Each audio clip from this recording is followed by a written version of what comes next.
What's up guys, welcome back to another video. Today we got for you some exercises to strengthen up your feet and ankles. So having a strong foot ankle complex is super important when we're looking at sports and powerful movements. A lot of times if we're producing power with our lower body, right, our feet and our ankles are the last spot where that power, where that force created will leave from and will come back through, right? So if we're looking at sprinting or jumping, for example, right, we get into that triple extension. So part of it goes through our feet, goes through our ankles, transfers into the ground, comes back through. So it has to be super strong to withstand, absorb, produce all of that good stuff. So really important also for injury prevention. If we have strong feet, strong ankles, it's gonna help a lot with ankle strength, ankle stability, help with the knees as well. So hopefully you guys enjoy this. If you like it, please give it a thumbs up. Subscribe to the channel. We post new videos every Tuesdays and Thursdays, so make sure you subscribe to catch all of them. Hope you guys liked it. All right guys, number one, I swear I say this every single time, but you definitely could have guessed.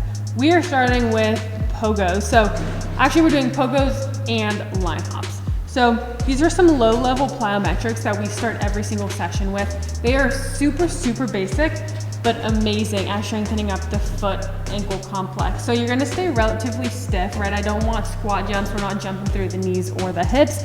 We're just pushing up through the feet. So we're doing, as you saw Spencer start with double leg, single leg, alternating. We have a whole variety of pogos. So these are super great. You just see his foot and his ankle working, right? You want to try to get off the ground like as much as you can. We're not just doing like the two-step shuffle, but you want to jump, push through, and then we also do some line hops. So it's essentially the same thing, but with these you're moving forward and back over that line. We do these for speed as well, but it's basically stiffening up that ankle so that it's not collapsing every single time you jump. This is also very important for like Achilles tendon development. So doing these types of low-level plyos are great for all of those things. All right guys, number two, we got banded pogos. So I love doing these for a variety of reasons again. Number one, it's great because it takes some body weight off. So if you're just starting off or new, these are a great option. If you're a little bit older and it's harder for you to jump, these are a great option. So it's gonna be the exact same thing. You're gonna hold on, you're just doing your banded pogos, right? We'll go double leg, we'll go single leg, we'll go alternating. Same thing goes, different variations. So another reason this is great is as you're developing more in an athletic stance, it's great for that neuromuscular connection, allowing your body to jump higher, to learn how to land from higher heights. So these have a variety of really awesome reasons. But just for the basis of this video, super good for pogos, for building up the feet, for building up the ankles, taking off some of the load. Number three, we're going 6-inch box jump. So we'll start with double leg. When that becomes a little bit easy for you guys, you can go single leg. Same thing as with pogos. These are just great to build up the feet, build up the ankles.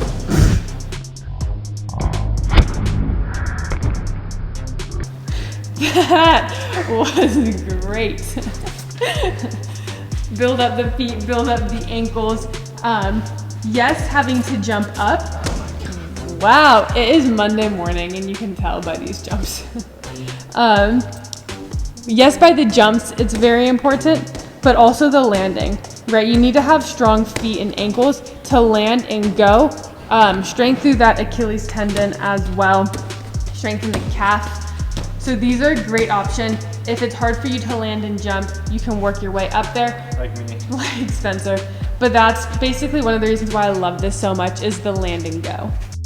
Number four, multi-planar plate hops.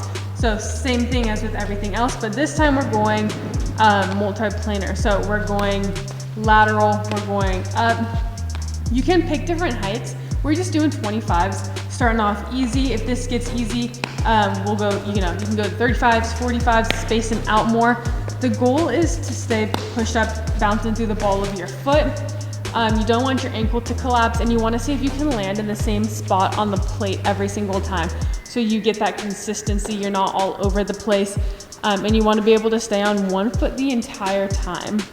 Next up, we got 5-point cone hop. So we're going single leg, we're going up, diagonal, side, backwards. So we'll go each side on this. This one is awesome because you get a lot of different movements. Pretty much every single force we're getting through the ankle. We go up, we go like medial, lateral, a straight lateral, out back, backwards. Very important for sports, especially if you're playing a sport like basketball, where you get a lot of different forces, soccer. This is something you really want to get good at, and you'll find that pushing off backwards is a big challenge. So you need a lot of strength there, also through your anterior tib for that. So this is a really great option.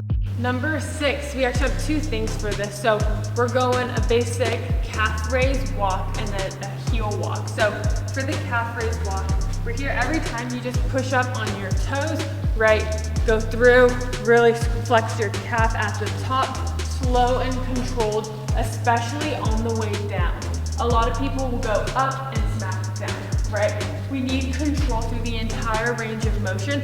So doing something like this, if we're doing some plyos at the start, or if we're doing something, and on the way back, instead of just a normal walk, sometimes we'll just go here to really get control of that movement. And then part B for this is gonna be a heel walk. So just as it sounds, you're just walking on your heels, just like this, being able to flex that ankle, keep your toes pulled up, really calls in your anterior tib, right? You can kind of see it flexed right now.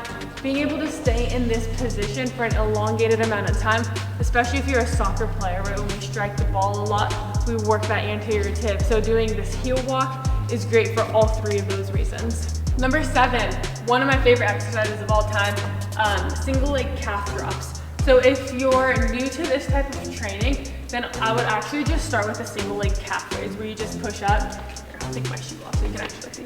We just do a calf raise, just up and down, right? Build everything up. But for my athletes, right, kids who have been training a while, people who have been training a while, when I'm really trying to build up the integrity of the ankle, especially at fast speeds, because sports are played extremely fast. So doing something just like a slow, controlled calf raise, at a certain point, it's not going to give the adaptation we're looking for. It's not going to be able to control all the forces going through at speed. So something that I like to do is a single leg calf drop. So you start up high. It's all about how fast you can drop and come back to the start. So you put everything on stretch as fast as you can and return up, right? I'm not collapsing at my ankle. I'm not going through my knee. It is just here as fast as you can stop that movement and return to the start.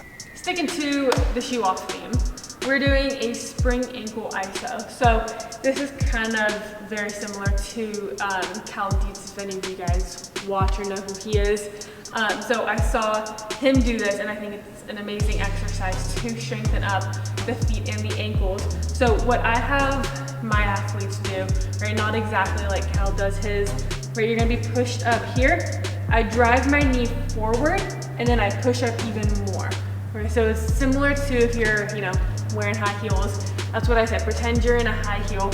I'm just here, push forward, drive up on that toe, and we're just gonna hold it here for an allotted amount of time. And you're really gonna feel that through your foot, through your ankle, working to strengthen everything up. So start easy, right? You don't have to start going that high up. I have people who start just here and here, and just being able to hold their foot up in that position, that takes a lot of strength as well. And then you can gradually increase to where you're full on like stiletto status. All right, number 9, we're going skips. So we'll start off regular, especially people who haven't done this in a while. Just get the flow of skipping. Still a great option. Another one we love to do, skips for height. So especially if we're working on some power production, right? We're gonna go as high as we can. We do this a lot for jump training, actually for sprint training as well too, working on that power production. And then we'll go skips for distance. So we're gonna run through, land. Same thing goes as with some of the other things we've been doing. This one's great because of the force production, but also because of the absorption, landing and going, being able to control your momentum, not having your feet collapse. Boom. All right, number 10. I like to do things where you kind of incorporate different elements. You incorporate stability into it as well, so hand-eye coordination. So you're not necessarily focusing on your foot ankle strength, but it is a crucial element to what you are doing. So what this is it's a plate balance, right? So half off. My foot's not fully on. I'm hanging off just like this. I have to hold my myself up. I don't want my ankle to collapse, right? I'm not here just letting it hang. I'm actively holding it up, slight bend in my knee, and Spencer's gonna be tossing the tennis ball. You have to catch it, toss it back. Notice how my foot is having to really hold on to that plate. My ankle is having to be strong and flexed, my calf as well. So in order to build up the foot and ankles as much as we can, we have to incorporate everything in there as well, right? Everything is connected, everything is one unit. There's no such thing as isolation for the human body. So we need to build it up. I'll show you guys on this side too so you can really see it working. You do not have to start with, you don't have to start with a 45. You can start with like a 25, a 10. Honestly, you can just start with a single leg balance. And if that's easy, you can move to a foam pad, work your way up. But then if you can get to something like this where you're half off and everything has to be flexed and working, then you're in a good spot. So hopefully you guys enjoyed this. Hopefully it helps. Build up your feet and ankles, and we will catch you in the next one. Do perfect.